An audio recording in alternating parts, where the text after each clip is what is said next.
ত্রয়োদশ জাতীয় সংসদ নির্বাচন সন্নিকটে এ উপলক্ষে সারা দেশের আসন সহ নিয়ে আমাদের বিশেষ আয়োজন আমার আসন।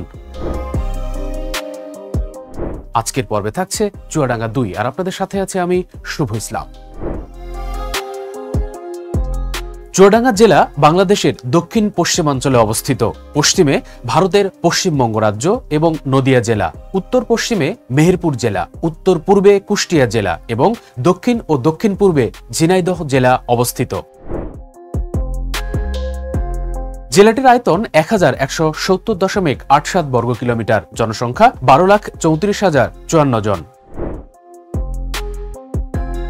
চুয়াডাঙ্গা 2 আসনে মোট ভোটার 4,92,379 জন। এর মধ্যে পুরুষ ভোটারের সংখ্যা 2,46,631 জন, নারী ভোটারের সংখ্যা 2,45,743 জন এবং তৃতীয় লিঙ্গের ভোটার রয়েছে 5 জন। এর মধ্যে নতুন ভোটারের সংখ্যা 6,180 জন।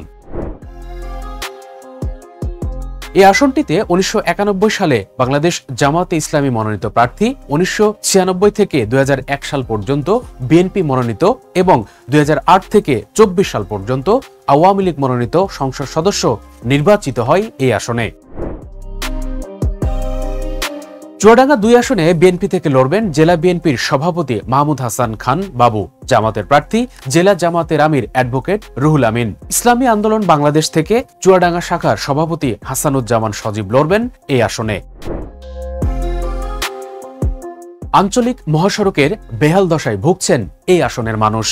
দর্শক, এতক্ষণ আমরা চুয়াডাঙ্গা 2 আসনের বিস্তারিত আপনাদের সামনে তুলে ধরার চেষ্টা করেছি। আগামী পর্বে ফিরব বাগেরহাট 4 আসনের নির্বাচনী আসনের হালচাল নিয়ে। দর্শক, এই আসনের যে কোনো ধরনের সমস্যা বা জনদুর্ভোগ আমাদেরকে জানাতে পারেন আমাদের কমেন্ট বক্সের মাধ্যমে। আমরা বাংলা ভিশনের যে কোনো ধরনের নির্বাচন কেন্দ্রিক প্রোগ্রামের মাধ্যমে সে সমস্ত কমেন্টস দর্শকের সামনে তুলে ধরার চেষ্টা করব। সে পর্যন্ত ভালো থাকবেন, সুস্থ থাকবেন। আল্লাহ হাফেজ।